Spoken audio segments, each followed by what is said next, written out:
Back when I started hiking these mountain trails, something strange happened that I really can't explain.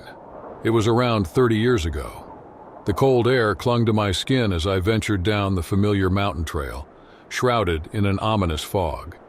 I had explored those treacherous paths countless times, yet the feeling of unease gnawed at the edges of my consciousness. The day's weighty silence was only broken by the occasional caw of a distant raven.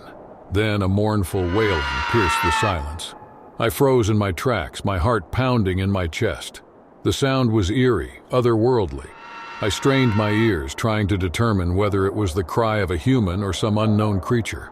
A shiver ran down my spine, and my curiosity got the best of me. I needed to investigate. As I approached the source of the sound, I discovered a cave entrance that I'd never noticed before, concealed beneath a thick shroud of fog. I took a deep breath, summoned my courage, and got the flashlight that I had in my backpack. Its beam seemed to barely pierce the encroaching darkness.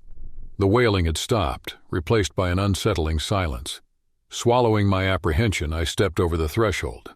Venturing further into the cavern, an invisible force seemed to beckon me, compelling me to journey deeper into the mountain's bowels. As I explored, each step revealed fascinating secrets hidden in the heart of the earth.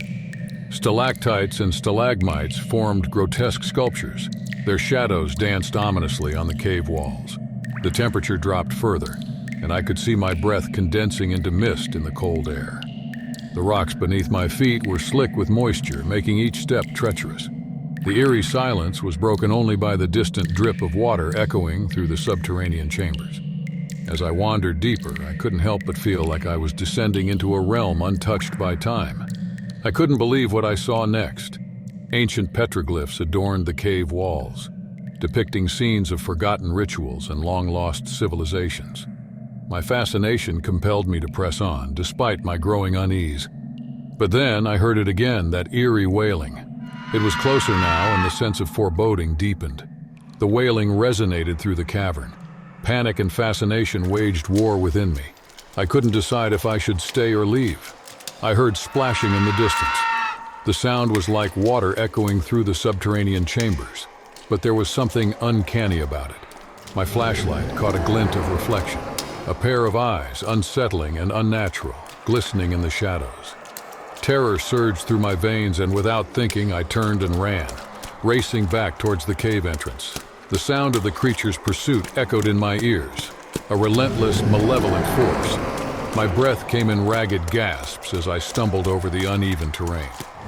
Just as I thought I was about to be overtaken, I burst through the entrance, the world outside blinding in its stark contrast to the pitch blackness of the cave. I lost my footing and tumbled down the hill.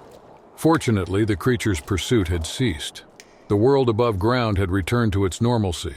The fog lifted, and the ominous darkness had dissipated.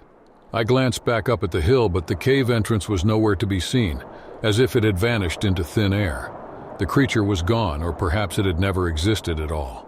My heart still pounding in my chest. And I couldn't shake the feeling that I had escaped something ancient and malevolent. A haunting enigma that would forever linger in the back of my mind.